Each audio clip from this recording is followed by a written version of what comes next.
अभी हम लोग क्वेश्चन नंबर एक आयताकार क्षेत्रमिति, इसको हम लोग मेंसुरेशन बोलते हैं, याद रखिए मेंसुरेशन या इसको बोलते हैं क्षेत्रमिति, उसका क्वेश्चन सॉल्व करने वाले हैं। ये 2023 के 5 नंबर के क्वेश्चन में पूछा हुआ था, ये दीर्घ उत्तरीय प्रश्न बोर्ड 2023 बिहार बोर्ड 2023 के 5 अंक में पूछा गया क्वेश्चन, जो बहुत ही आसान। बस हमें करना क्या है, थोड़ा सा इसको दिमाग लगाना है, थोड़ा सा इसको ध्यान लगाना है। क्षेत्रमिति का क्वेश्चन है, इसमें एक दो फार्मूला यूज करेंगे हम लोग, बाद बाकी ये सोल्व हो जाएगा, ठीक है। सबसे पहले क्वेश्चन में क्या करें, इसको एक बार दो बार बारीकी से पढ़िए ताकि क्वेश्चन का अर्थ समझ में आए कि हमको निकालना क्या है, दिया क्या गया। क्वेश्चन कुछ इस प्रकार से कि एक आयताकार मैदान का क्षेत्रफल 260 वर्ग मीटर है, यानी एक आयताकार खेत है या फील्ड है, जो भी बोलिए, उसका क्षेत्रफल दे चुका है, ठीक है। कितना है सर? 260 वर्ग मीटर।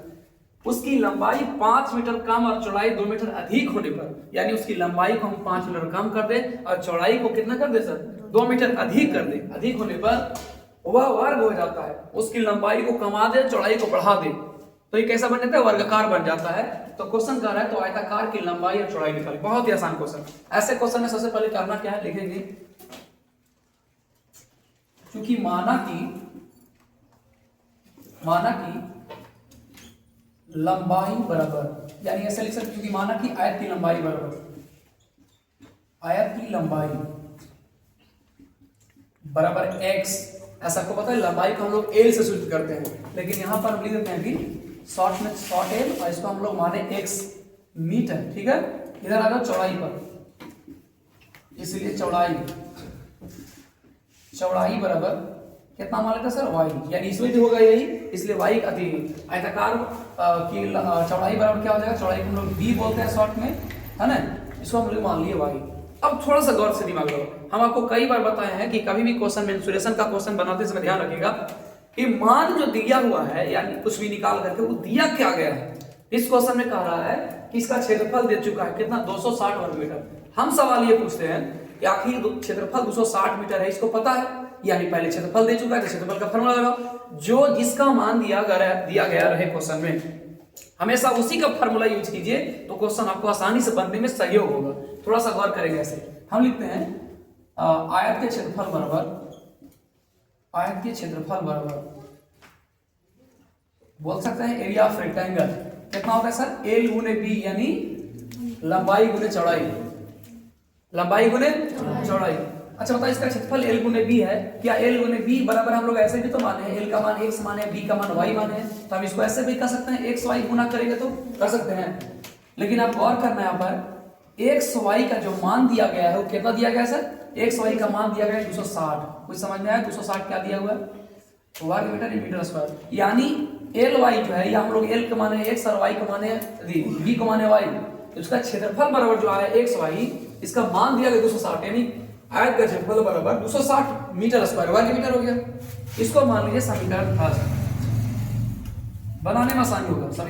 समीकरण मानने से किसी को परेशानी नहीं होना चाहिए। समीकरण का मतलब होता है कुछ विशेष नहीं है, इसको लिखने में आसान होगा ताकि आपको पता चलेगा कब कौन सा किसका मान रख रहे हैं।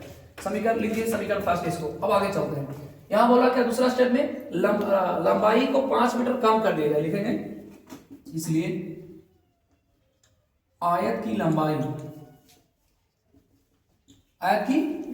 को कितना कम कर दिया गया सर? 5 मीटर, यानी लिख सकते हैं हम लोग x माइनस 5 मीटर, तथा चौड़ाई को दिया सर 2 मीटर बढ़ा दिया, चौड़ाई बराबर हो गया y प्लस 2 मीटर हो गया।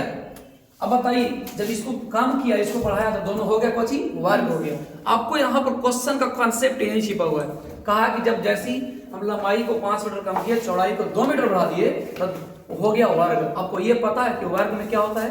तो वर्ग में चारों भुजाएं आपस में बराबर होती है, यानी इसका जो लंबाई और चौड़ाई हुआ वो आपस में आखिर बराबर हुआ होगा, तभी ना वर्ग बना। सबसे ज्यादा इंपॉर्टेंट सवाल ये कि कह रहा है कि लंबाई में 5 कम किया, चौड़ाई को 2 बढ़ाए। जैसे ही लंबाई को कम किया, चौड़ाई दोनों बढ़ाए, तो दोनों हो गया आपस में बराबर। जब जिस चतुर्भुज का लंबाई और चौड़ाई आपस में बराबर होती है, तो हम कह सकते हैं कि लंबाई चौड़ाई आपस में बराबर के मतलब वर्ग होगा। तो हम यहाँ लिखेंगे ध्यान से कि वर्ग होने पर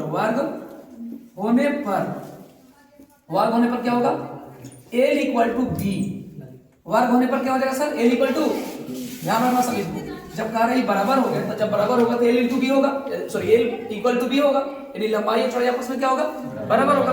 अब ध्यान दीजिए इसी मेन क्वेश्चन है, मेन क्वेश्चन का अर्थ यही है, लंबाई को हमने क्या माना सर x माइनस 5, चौड़ाई को क्या माना y प्लस 2। अब ध्यान दीजिएगा थोड़ा सा गौर से, क्या हम ऐसे कर सकते हैं x बराबर तो y प्लस 2 और ये माइनस जो ऐसे अभी बता के गए थे कि माइनस कहीं भी रहे तो इक्वल टू के दूसरे साइड जैसे जाएगा उसका साइन अपोजिट हो जाएगा, चिन्ह उल्टा हो जाएगा, तो माइनस क्या हो जाएगा प्लस। आपको बढ़िया से मालूम होगा ये सवाल है। तो अब क्या हो जाएगा x बराबर y प्लस y प्लस कितना होगा 5 2 7, 5 2 कितना हो गया, इसको मान लीजिए समीकरण फर्स्ट, समीकरण सेकंड। कोई दिक्कत है यहाँ पर? तुलनात्मक समझे, समीकरण हल के लिए 5 विधियों से बताए थे, तुलनात्मक विधि बताए थे। यहाँ तुलना हो रहा है x का तुलना y प्लस 7 से। अब आपको यहाँ पर थोड़ा सा काम करना है, यहाँ से समीकरण हल करना है, बस सिंपल सी बात। समीकरण जिसको हल करने में माहिर है हल कर लेगा, क्वेश्चन बन गया। यहाँ से गुणनखंड निकाले, गुणनखंड नहीं निकला तो हम लोग द्विघात समीकरण का फार्मूला लगा लेंगे, या द्विघात समीकरण में मूल निकालने का फार्मूला लिखेंगे, minus B plus minus under root B square minus 4ac बटा 2a, इसको उपयोग करेंगे। आइए हम क्या लिखेंगे सर, समीकरण सेकेंड है हमारे लिए समीकरण का। अब लिखेंगे थोड़ा सा समीकरण सेकेंड का मान, समीकरण फर्स्ट में रखने पर, फर्स्ट में रखने पर सीबीएसई वाले लोग क्या बोलेगा, put the value of equation 1 equation second from equation first, मतलब समीकरण सेकेंड का मान समीकरण फर्स्ट में रखने पर, ठीक है। और हिंदी वाले में क्या होता है, समीकरण सेकेंड का मान समीकरण फर्स्ट में रखने पर, ठीक है। अब ये समीकरण सेकेंड में क्या है, x बराबर y प्लस 7, समीकरण फर्स्ट में क्या कर रहा है सर, x y बराबर 260। आगे ध्यान रखिए x y बराबर 260 बोला। अब इसका मान इसमें रखेंगे तो क्या हो जाएगा, अगले स्टेप में देखिए हम ये कभी भी ध्यान रखना, मैथ बनाते तो इसको नहीं छोड़ते। आप भी अगर इस प्रकार से दीजिएगा तो क्वेश्चन बनाने का तरीका भी है, अच्छा लगता है, और आपको एक अंक भी ऐसे काट नहीं सकता है कोई। आप लोग क्या करते हैं, थोड़ा सा इसको बड़ा कर देते हैं जिससे बनाने का तरीका भद्दा लगता है। हम कई बार इस चीज को मेंशन किया, आप लोग को ध्यान दे देते हैं। आ जाओ हम क्या करेंगे सर, x का मान इसमें कितना ला कर रखें सेकंड में, तो x का मान जो हमने ला कर रखा है y प्लस 7, y प्लस 7 लिखते हैं, y प्लस 7 इंटू वाई। बताइए यहां तक किसको नहीं समझ में आया, x का मान जितना था वहां लिखिए, x और y आपस में गुना था, हम भी मल्टीप्लाई कर दिए, थोड़ा सा गुना करिएगा, देखिए गुणनखंड के तौर पर आ जाएगा, फैक्टर जिसको हम लोग बोलते हैं। आ जाओ y को y से गुना करेंगे तो हो जाएगा y स्क्वायर प्लस 7y, और इसको अगर इस साइड ले चलाएंगे तो हो जाएगा माइनस 260 बराबर 0। अब बताइए यहाँ से फैक्टर आया कि नहीं, गुणनखंड आया कि नहीं, फैक्टर बोलते हैं गुणनखंड।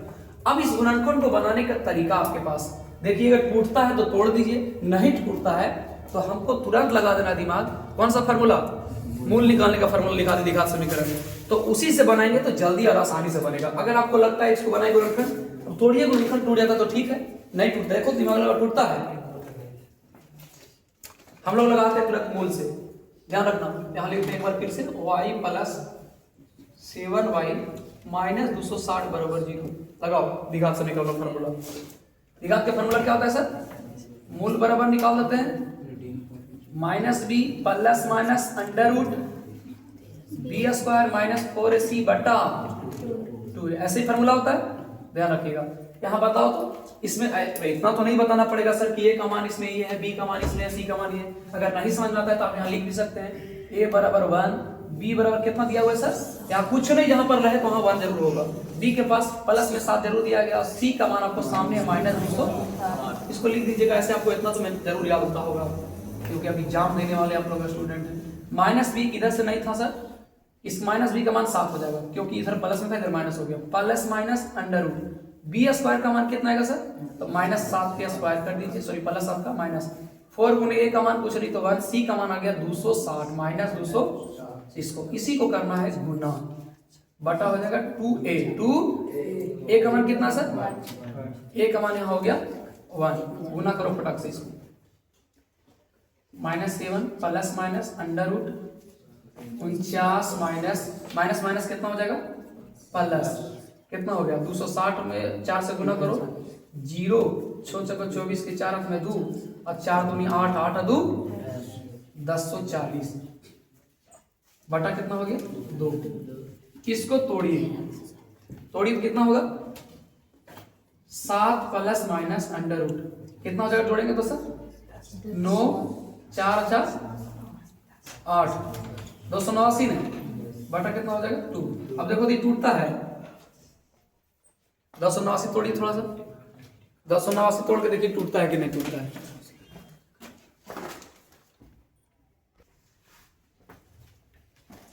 देखिए इसको तोड़िएगा तो आ जाएगा 33 के स्क्वायर, -7 प्लस माइनस 33 के स्क्वायर कर दीजिए और बटा में आ जाएगा 2, इसको काट दिए इससे, ठीक है।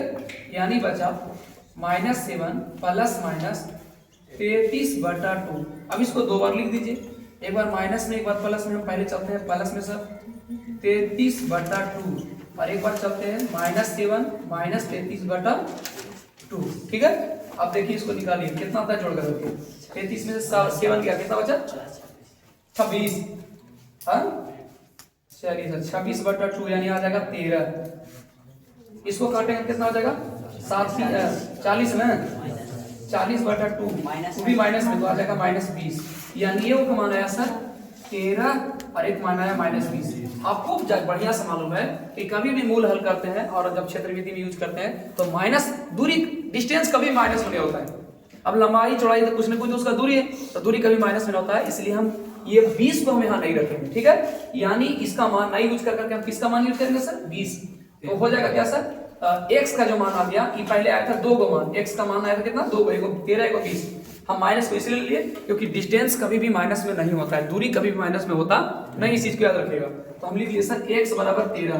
अब बताइए हम x को क्या माने थे, तो x को माने थे लंबाई बराबर x, लिखेंगे अतः